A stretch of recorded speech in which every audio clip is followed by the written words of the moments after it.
नमस्कार, आपण पाहत आहात सह्याद्री न्यूज, आवाज महाराष्ट्राचा।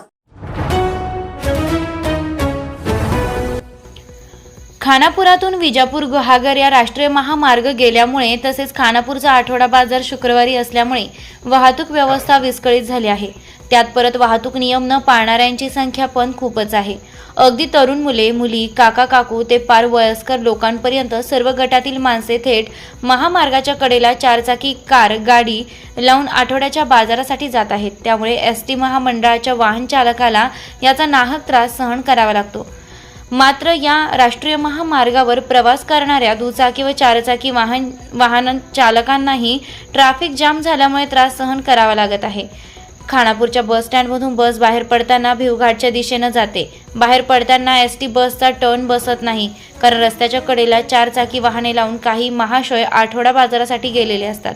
त्यामुळे बस चालक बस पुढे नेण्याचा धाडस करीत नाही। आणि महत्त्वाचं म्हणजे खानापूर बस स्टँड समोर राष्ट्रीय महामार्गावर मध्यभागी डिव्हायडर भिंत असल्यामुळे एसटी घासली जाते की काय अशी भीती एसटी चालकाला असते। आजकाल प्रत्येक शुक्रवारच्या बाजार दिवशी खानापुरात काय वाईट ट्रॅफिक आहे हे बऱ्याच वेळा नागरिकांकडून तसेच वाहन चालकांकडून ऐकण्यास मिळत आहे। यावर पर्याय मार्ग पाहता संबंधित पोलीस प्रशासनाने ताबडतोब खानापूरमध्ये ट्रॅफिक पोलिसांची नियुक्ती करावी अशी मागणी वाहन चालकांकडून तसेच खानापूरकरांकडून होत आहे।